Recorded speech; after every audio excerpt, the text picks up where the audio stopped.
Aiko Yumi is quite possibly the most universally liked character in HuniePop. She may not be the most popular or the most loved, but unlike the other girls in HuniePop, you won't really find anybody who dislikes Aiko. After all, what is there to hate about her? She's mature, smart, lax, playful, understanding, and super attractive. Overall, Aiko is just a very respectable person. She doesn't have any real unappealing characteristics, which makes it hard for anyone to hate her. This doesn't mean that Aiko is liked by everyone just because she's super cool and has no repulsive features.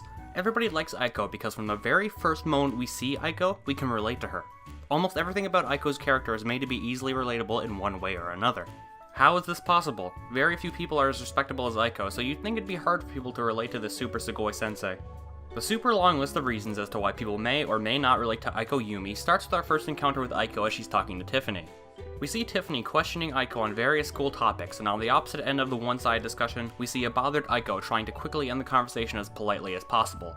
You have been in this situation before. Some person is bugging you about stuff you don't really care about and you just want it to end. Seeing Aiko being pestered by Tiffany like this invokes this feeling of sympathy for her because we know what it's like to be in this situation. We want to see Aiko end the conversation and move on, because if we were in Aiko's position, then we'd want to do the same thing. We share her feelings, and that's what makes us relate to her. Additionally, when we actually get to talk to Aiko, we get a few different dialogue choices.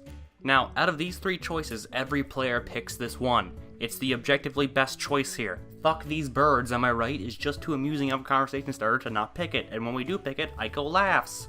We laughed at the line, and she laughed at the line. This makes her relatable because it shows how the player and Aiko share the same sense of humor. Imagine if she didn't laugh and instead scolded the player for using vulgar language on campus grounds. She wouldn't be relatable or likable because we think of her as a completely different person than ourselves. The fact that Aiko laughs at "fuck these birds" shows how she's very unrestrained when she talks. She's not like Audrey where she's obnoxious about it, but she's not afraid to use humor and sarcasm in her everyday conversations. Every conversation with Aiko is interesting, with topics such as sexual fantasies, past relationships, and general questions about life. If you're playing HuniePop, chances are you're a little more interested in these sort of topics compared to your average person, and you like it doesn't care about being careful of what she says. After all, it's what makes talking to Aiko so unique and enjoyable. You don't have to hold back or hide anything when you talk to her. Now, let's get into the biggest factor of what makes Aiko so relatable to your average HuniePop player.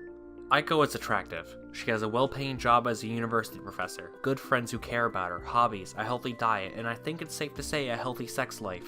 However, despite this, she still stays up late. She's a borderline alcoholic who will drink anywhere at any time. She gambles to the point where she's in a massive amount of debt despite her well-paying job. She doesn't really feel too proud about getting a master's degree in mathematics, and she spends her days wondering what it means to be happy. Why does Aiko feel this way? Why does she gamble and drink? Why isn't Aiko happy? We don't know. And she doesn't know. Aiko has everything she needs to be happy, but she still isn't happy. She just isn't. She's done so much that's supposed to make her happy, but for some reason it just doesn't, and it's frustrating. She wants to feel happy. She wants to feel joy and accomplishment in life, but she can't. That's why she drinks and gambles. Aiko is so desperate to feel happy that she'll resort to gambling, alcohol, and unconventional sex to achieve any feeling of joy. That's all she has left to do. There's nothing more she can try to do to make herself feel happy because she has it all. She's accomplished everything she needs to accomplish in life, and with nothing left to do besides drink and gamble, she's bored. Aiko is the embodiment of a certain feeling. A feeling of wanting more from life, but not even knowing what it is you want. A feeling of just coasting through your days, trying to do anything you can to enjoy life, but still being bored no matter what you do or accomplish.